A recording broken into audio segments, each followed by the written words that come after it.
Holler at Squeeze Reactions, man. We back with another one. Holler at Squeeze in the comments. But nah, we got Tales of Toronto, the crazy story of Lil Bucky. Requests sent to me on YouTube and on Instagram. Everybody want Lil Bucky. Who the hell is Lil Bucky? So we finna see who Lil Bucky is. Tales of Toronto. Lil Bucky stepped in the room, man. Let's get into it. I'm pleased to be here this morning to announce that several arrests have been made in relation to an ongoing investigation that was undertaken by members of the Hold Up Squad. A violent robbery took place at a retail establishment that is... Oh, Lil Bucky went and got that bag. I'm rocking with Lil Bucky off the intro. You the man out of heist? Yeah. Used for refilling privately owned ATM machines. Two masked men entered the premise while armed with a firearm. They forced the victim into who was an actual employee into the business, and they met another employee who was working there already, and managed to obtain quite a bit of money in excess of $1 million was stolen during the course of this robbery. Pleased to announce that on September the 9th this year, suspect Devontae Virgo was arrested for his role in this robbery.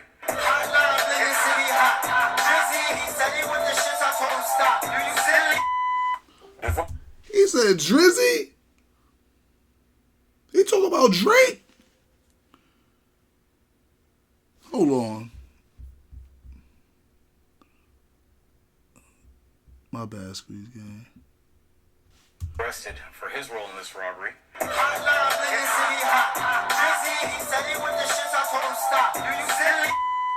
Devontae Virgo, aka Lil Bucky, ranged from the Rexdale area, specifically Mount Olive. Living in Rexdale is kind of like living on a remote island. The region is nowhere near any main subway arteries for one, and has significantly lower levels of government investment than the rest of the city. Rexdale, don't go there. People get shot in that slum. Wow. History of Rexdale. Despite being labeled a priority neighborhood in 2014. In the media, Rexdale often gets used as shorthand for social problems and gang activity, with the National Post once describing it as blighted and violence-plagued. You may also remember it as the area where former Mayor Rob Ford once smoked crack in a drunken stupor. You smoke crack cocaine? Exactly. Yo, this shit kills me every time I hear this shit. Do you smoke crack cocaine? Exactly. That's the answer. Exactly. Yeah. I'll be getting high once in a while, man. Smoked crack cocaine. Rexdale is a unique place, and in my... I ain't gonna lie. Rexdale got it. I ain't gonna lie. I love Rexdale. I love them because they the illest, bro. Y'all niggas had the mayor over there smoking bass. Nah, I rock with Rexdale. I rock with Rexdale, bro, but that's so gangster. That's different, bro. Imagine having the mayor as a chop. The mayor bringing you bread.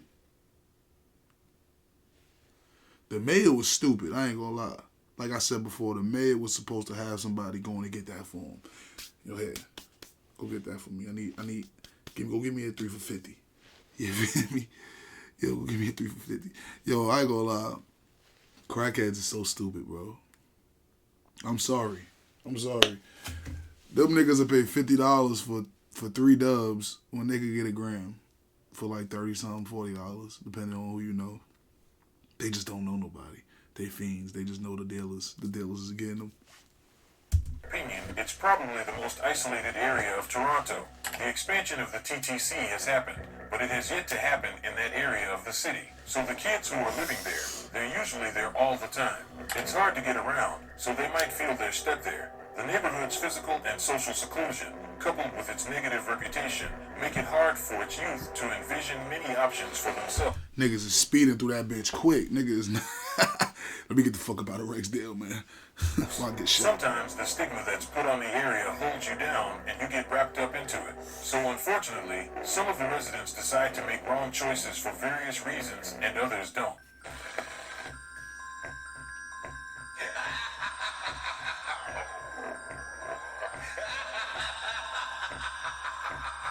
Be crazy. I'll spank y'all niggas in ball too. Facts. I'm on a roll, so I gotta make it count. And my bro in the box, and he wishing he was out. If I do some hot shit, that's a ticket to the south. Gotta watch for all these high risk takedown. I done keep 12 in, nobody keep 16. Me by myself, little nigga, peep it. Yo, Squeeze Gang. All my Toronto G's. Tell me how the other day, right? I'm walking. You know, a nigga like me, I don't do too much walking. But I'm walking the other day. I'm like, let me get some air. I want to take a walk. You know, it's spooky around these ways. But fuck it. I'm taking a walk. I'm walking, right? So I'm walking. It's cold as... It ain't even that cold. It was kind of nice. I'm smoking, walking. So I stopped. My blunt went out. You know, my blunt always going out. Just like on the reactions. That's why I'm always... You feel me? I gotta buy a lighter every day because I'm always clicking. I don't know. It's a bad habit. But I stopped. I'm clicking the lighter. And on the floor, it say Toronto. It say some shit about Toronto, bro. Yo, I'm going to get it and I'm going to post it. Yo, what it said? Damn, I can't remember what I forget what it said. And I was going to take a picture of it right there, but I was like, man, I'm out. But it said something about Toronto, bro. Like Toronto. Damn. But it was like some... Bro, it was like some in the lines of the shit that we be watching and doing and stuff on the channel. So yeah, I'm gonna go over there. I'm gonna drive over there just to take the picture, and I'll probably just post it. So I'm gonna post this first so y'all can see hear what I'm talking about, and then probably tomorrow or tonight I'll go spend by there, take a picture, and post it up on the page just so y'all can see it. I was like, fool, Toronto taking over. They out here in New York. So yo, listen to all my G's in Toronto, man. Follow me on that gram. Yeah, let's link up, man. In an attempt to stay on the right path, Bucky begins his college recruitment process to play basketball professionally. He releases several mixtapes that highlight his... Bring some Toronto niggas down here to do some Tales of Toronto with me, feel me? So they can give me the real scoop. Feel me? If you watching this, tap in with me on the gram, especially if you in New York. Tap in. quickness and agility. But you can't be no rat. If you a rat, yeah, nah.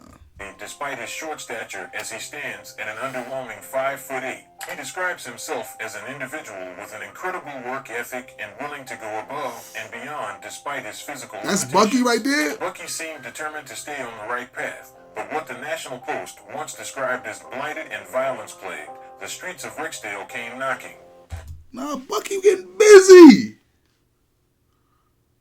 Bucky got the... Nah, Bucky, you bugging. On May 9th, 2018, Toronto police pulled a car over in the Sentinel Road and Finch Avenue West area after allegedly spotting an open liquor container in the vehicle. They ordered 3 males out of the vehicle to conduct a search, where they allegedly found a bag containing drugs. Police say one of the 3 men snatched the bag out of an officer's hand and ran away, while the 2 other males also started to run. Officers chased... Oh, nah, that's so gangster. That is so gangster. That nigga snatched the evidence out the police hands. Nigga, that was so gangster. And hauled ass on him. Suspect who snatched the bag of drugs and observed him tossing an object. He was able to evade officers and escape. Wow. Not too long after, Toronto police released images of a young 18-year-old Bucky and named him a suspect wanted in connection with what started as a routine traffic stop and ended in a foot chase. In a pre-sentence report prepared for Bucky, it detailed that he had been shot prior to the arrest and had no criminal record, but that did not stop the Crown Counsel from proposing a sentence of 4 years in jail. This proposal comes less than a year after the same Crown Counsel sentenced Lil Bucky's younger brother to 1 year for possession of a firearm, as he was the one that attempted to retrieve the discarded object, which ended up being a high-power Browning firearm with 12 rounds of ammunition in the magazine and 1 in the chamber. Lil Bucky was subsequently sentenced to 2 years in jail, followed by 3 years of probation and a lifetime ban on possessing a firearm. While incarcerated, he would release numerous projects which quickly gained traction within the underground Toronto rap scene. By 2019, he was released, and all was good as his consistency with his music and overall quality were getting better and seemed to signal him being on the right path. Or so we thought. Good morning. Today at Toronto Police Headquarters, Superintendent Michael Barsky will be releasing the results of Project Heavy Bag. Superintendent? It's alleged that the accused persons with some degree of planning targeted this particular location. Two masked men entered the premise while armed with a firearm and managed to obtain quite a bit of money. In excess of $1 million was stolen during the course of this robbery. A total of 8 handguns were seized in this investigation. Drum-style magazines, as you can see here, which are capable of... Them niggas was fully masked though. Like, that mean one of them had to snitch. Somebody had to snitch. Them niggas had them sticks too. But I'm saying though, I don't be understanding how y'all could charge somebody with something when they have a mask on covering their whole face. And in court, they don't have a mask on, so you cannot identify him. How could you identify him off his body? It's a million niggas out here with their weight up. It's a million skinny niggas. It's a million fat niggas. Like, come on, y'all gotta see my face. Numerous rounds of ammunition, approximately 330 grams of cocaine, body armor, and numerous rounds of ammunition. It's quite clear and evident that these individuals have a huge high dropping propensity the for money. violence. And I'll just name the accused again. Devontae Vertle, 23 years. He's been charged with conspiracy to commit an indictable offense.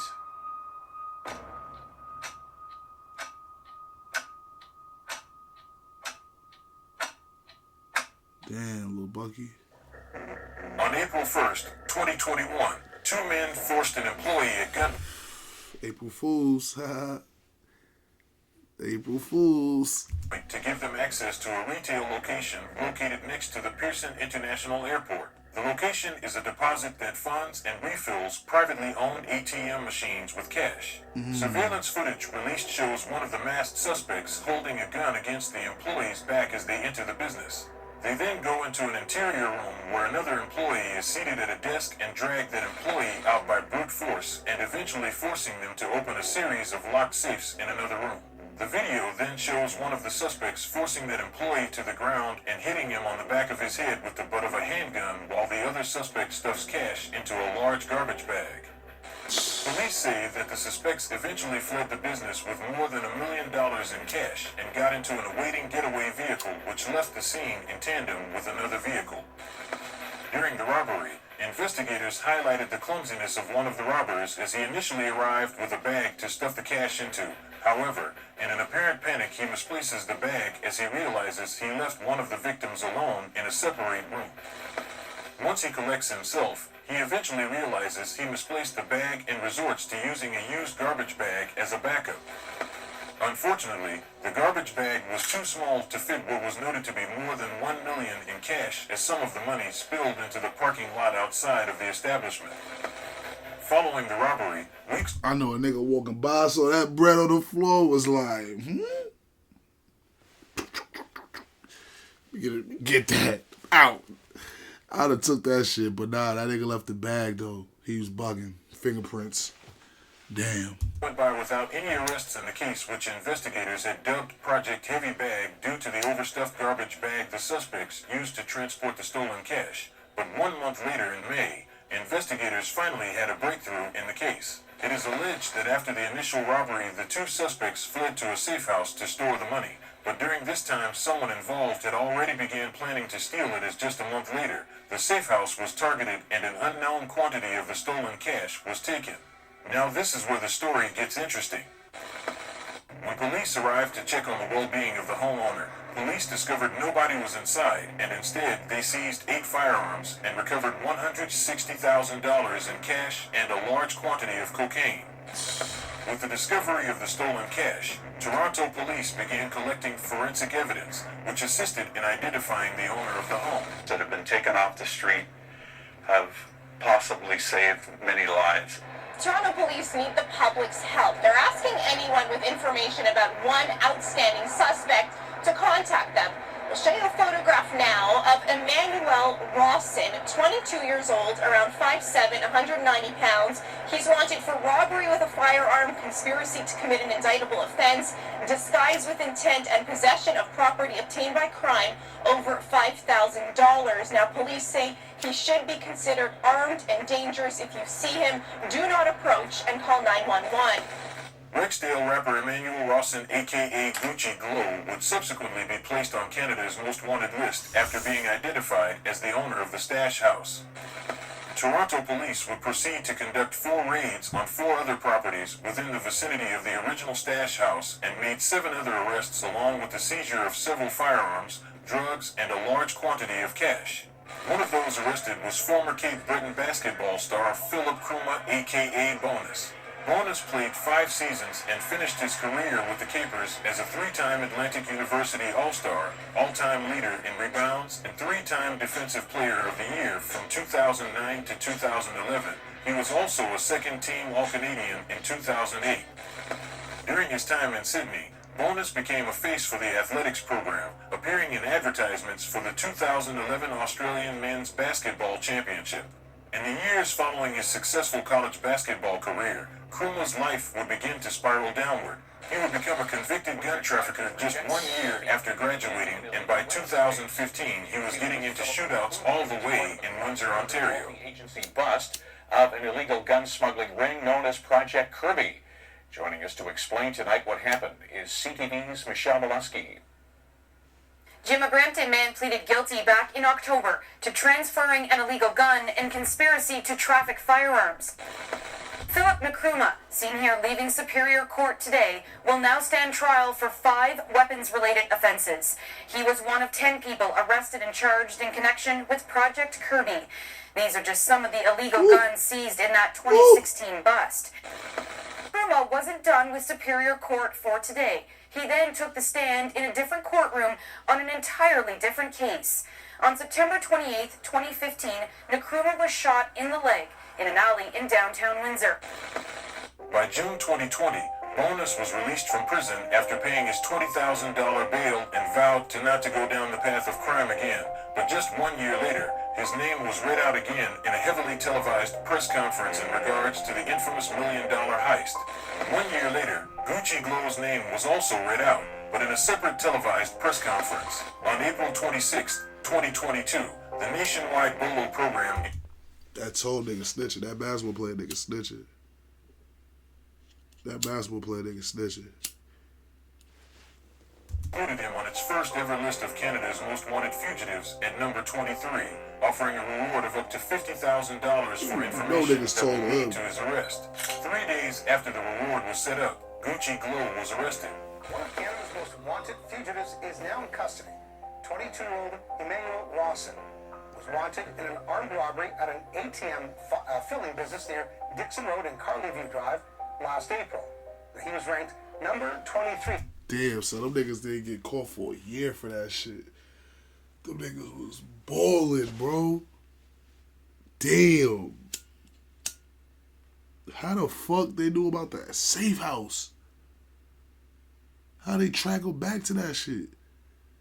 That shit is crazy. On the BOLO, Be on the Lookout program's list of Canada's... Like, comment, subscribe, yo. This was fire. Damn, I need an update. Y'all need an update to the comments. I need an update on these niggas. I fuck with them. I like them. Squeeze.